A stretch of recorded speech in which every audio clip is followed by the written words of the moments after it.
podcast Binge Audio.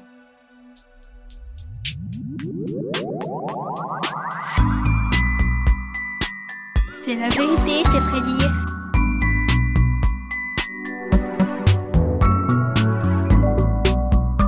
C'est comme ça et pas autrement.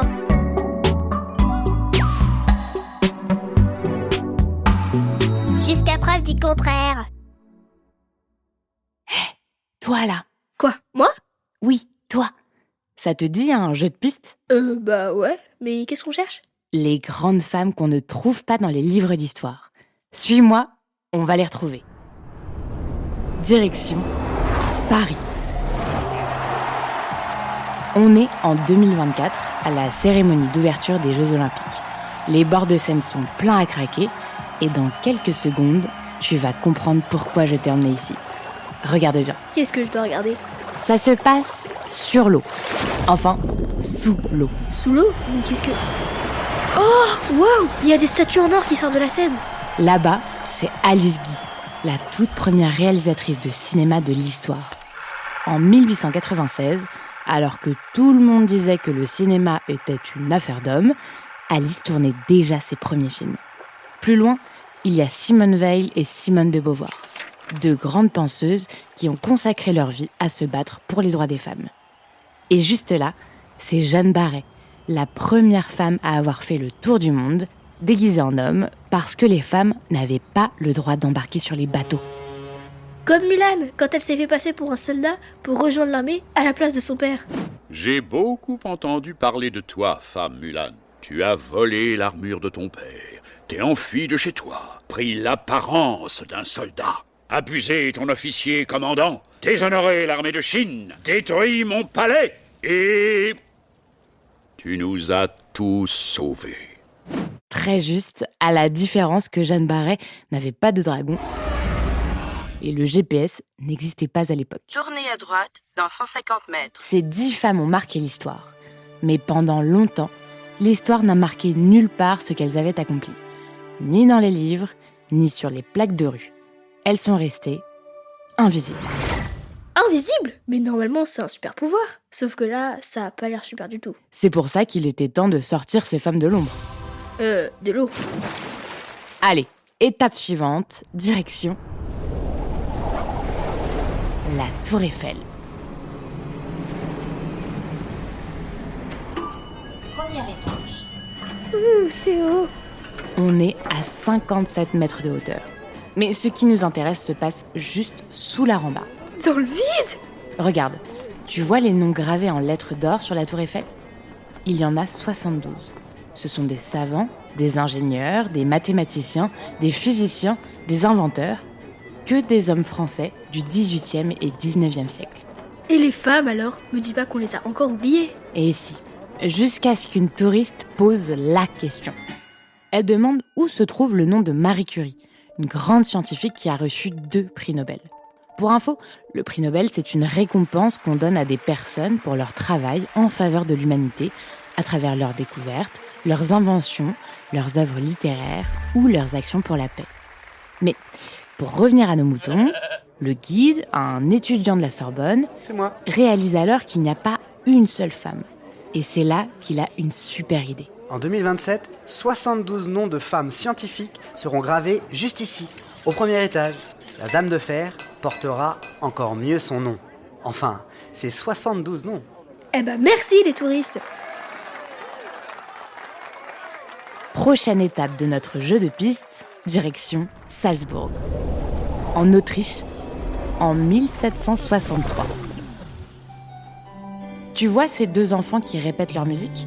Le petit garçon, c'est Wolfgang Amadeus Mozart. Et à ses côtés, c'est sa grande sœur, Maria Anna Mozart, appelée Nannerl. Mozart avait une sœur? Oui, et c'était une grande musicienne, une virtuose du clavecin, un genre de piano avec un son pincé. Avec son petit frère, elle parcourait l'Europe pour jouer devant des rois et des reines. Mais ça n'a pas duré. À l'époque, les filles n'avaient pas le droit de faire carrière en musique. Alors, pendant que son frère devenait le génie que tout le monde connaît, Nannerl devait garder les enfants et leur enseigner la musique. Son talent a été étouffé et ses compositions ont disparu. Ceux qui ont fait ça, c'est rien qu'une bande de nazes-brocs. Je suis bien d'accord avec toi. Surtout quand on sait à quel point elle était douée. Wolfgang lui-même disait qu'elle composait de très belles choses. Qu'on n'écoutera jamais. Et l'histoire se répète avec beaucoup d'autres femmes. Je vais te montrer. On est à Londres, en 1843. Tu vois, cette jeune femme penchée sur ses cahiers, c'est Ada Lovelace. Elle est en train d'accomplir une chose extraordinaire. Elle écrit le premier programme informatique de l'histoire de l'humanité. Traduction ? En gros, elle a imaginé l'ancêtre de l'ordinateur 100 ans avant sa construction.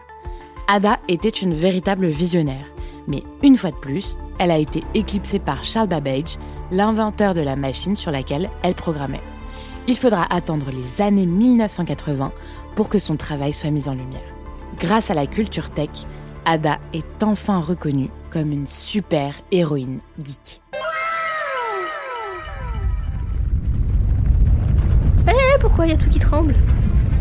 Parce qu'il est temps de faire bouger les choses. On est à bord de la navette spatiale Endeavour. Regarde dans la cabine. La femme qui est assise juste là, c'est Mae Jemison. Elle est médecin, ingénieure, danseuse et fan de Star Trek. C'est d'ailleurs sa passion pour cette série de science-fiction qui l'a amenée sur ce siège. Ce 12 septembre 1992, elle devient la première femme noire à voyager dans l'espace. Sa mission va durer 8 jours, pendant lesquels elle va mener des expériences sur les cellules, les plantes et les effets de l'apesanteur sur le corps humain. Tu sais, l'apesanteur, c'est le fait de ne pas sentir son corps dans l'espace. Et cerise sur le gâteau, elle va même improviser une danse en lévitation. 3, 2, 1, we have liftoff. All systems go.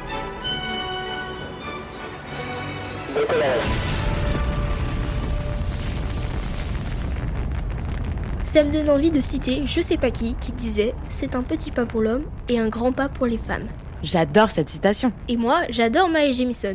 Eh ben, si tu veux en savoir plus sur son histoire, tu peux lire la BD culottée de Pénélope Bagieux. Et par la même occasion, tu découvriras d'autres portraits de femmes qui ont un destin incroyable. De tout temps, les femmes ont accompli des exploits extraordinaires. Comme on l'a vu avec Mae Jemison, Nannerl Mozart, Ada Lovelace ou Jeanne Barret. Si leur travail est souvent resté dans l'ombre, aujourd'hui, de nombreuses personnes s'attellent à le remettre en lumière. Et leur héritage porte un nom qui lui aussi est tombé dans les oubliettes, le matrimoine. Le matrimoine ? Attends, cette musique, ce serait pas... On est de retour au JO et on ne pouvait pas mieux terminer ce jeu de piste qu'en la présence de... Aya Nakamura, mais je suis trop fan. Et oui, le matrimoine ne se limite pas aux femmes du passé. Il se construit aussi au présent. Ce soir, devant des millions de téléspectateurs, Aya Nakamura, l'artiste française la plus écoutée dans le monde, chante devant l'Académie française. Le même lieu où, il y a des siècles, des hommes avaient décidé que dans notre langue, le masculin l'emporte sur le féminin. Sacrée revanche, non ? Ah, c'est sûr que cette fois, ça, on n'est pas prêt de l'oublier.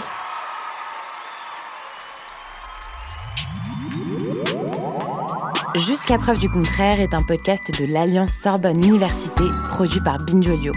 À l'écriture, c'était Cécilia Doré et au micro, c'était Juliette Livartowski. C'est Camille Codor qui a produit cet épisode et Maxime Singer qui l'a réalisé. Si tu veux retrouver les extraits de films et de dessins animés qu'on a entendus aujourd'hui, va vite voir les notes de l'épisode.